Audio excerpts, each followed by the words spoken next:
ಪಶ್ಚಿಮ ಬಂಗಾಳದಲ್ಲಿ ಮುಖ್ಯಮಂತ್ರಿ ಸುವೇಂದು ಅಧಿಕಾರಿ ನೇತೃತ್ವದ ನೂತನ ಸರ್ಕಾರ ತೃಣಮೂಲ ಕಾಂಗ್ರೆಸ್ನ 15 ವರ್ಷಗಳ ಆಡಳಿತದ ಅವಧಿಯಲ್ಲಿ ಆದಂತಹ ನಿರ್ಧಾರಗಳ ಬಗ್ಗೆ ಒಂದ್ರ ಮೇಲೊಂದು ಹೊಡೆತ ಕೊಡ್ತಾನೆ ಇದೆ.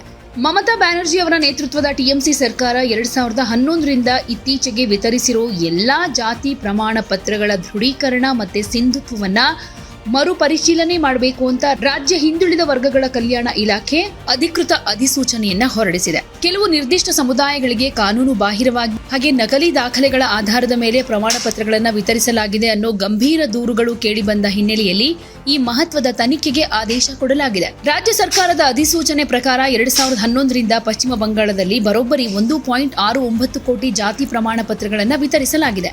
ಇವುಗಳಲ್ಲಿ 1 ಕೋಟಿ ಪರಿಶಿಷ್ಟ ಜಾತಿ, 21 ಲಕ್ಷ ಪರಿಶಿಷ್ಟ ಪಂಗಡ ಹಾಗೆ 48 ಲಕ್ಷ ಇತರ ಹಿಂದುಳಿದ ವರ್ಗಗಳ ಪ್ರಮಾಣ ಪತ್ರಗಳು ಇವೆ.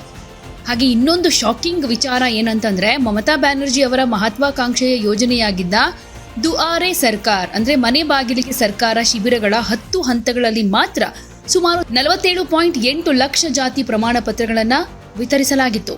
ರಾಜ್ಯದ ಎಲ್ಲಾ ಜಿಲ್ಲಾಧಿಕಾರಿಗಳು ಉಪವಿಭಾಗೀಯ ಅಧಿಕಾರಿಗಳಿಗೆ ಪತ್ರ ಬರೆದಿರೋ ಸರ್ಕಾರದ ಕಾರ್ಯದರ್ಶಿಗಳು 2011ರ ನಂತರ ವಿತರಿಸಲಾದ ಮೂಲ ಪ್ರಮಾಣ ಪತ್ರಗಳು, ಅವುಗಳ ಆಧಾರದ ಮೇಲೆ ಪಡೆದುಕೊಂಡಿರೋ 2ನೇ ತಲೆಮಾರಿನ ವಂಶಾವಳಿ ಪ್ರಮಾಣ ಪತ್ರಗಳನ್ನು ಕೂಡ ಕೂಲಂಕುಷವಾಗಿ ಪರಿಶೀಲನೆ ಮಾಡಬೇಕು ಅಂತ ಆದೇಶ ಕೊಟ್ಟಿದ್ದಾರೆ.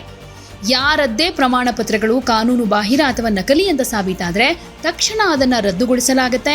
ತಪ್ಪಿತಸ್ಥರ ವಿರುದ್ಧ ಪಶ್ಚಿಮ ಬಂಗಾಳ ಪರಿಶಿಷ್ಟ ಜಾತಿ ಮತ್ತು ಪರಿಶಿಷ್ಟ ಪಂಗಡಗಳ ಕಾಯ್ದೆ 1994ರ ಅಡಿಯಲ್ಲಿ ಕಠಿಣ ಕ್ರಿಮಿನಲ್ ಮೊಕದ್ದಮೆಗಳನ್ನು ದಾಖಲಿಸುವುದಕ್ಕೂ ಸೂಚಿಸಲಾಗಿದೆ.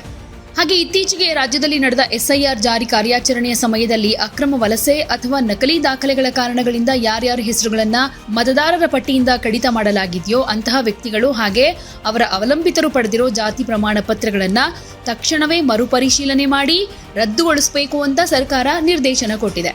ಬಾಂಗ್ಲಾದೇಶದಿಂದ ಅಕ್ರಮವಾಗಿ ನುಸುಳಿ ಬಂದು ಪಶ್ಚಿಮ ಬಂಗಾಳದಲ್ಲಿ ನಕಲಿ ಜಾತಿ ಪತ್ರಗಳನ್ನು ಪಡೆದು ಸರ್ಕಾರಿ ಸವಲತ್ತು ಹಾಗೆ ಮೀಸಲಾತಿ ಅನುಭವಿಸ್ತಾ ಇದ್ದ ಜಾಲಕ್ಕೆ ಈ ಆದೇಶ ಮರ್ಮಾಘಾತ ಕೊಟ್ಟಿದೆ.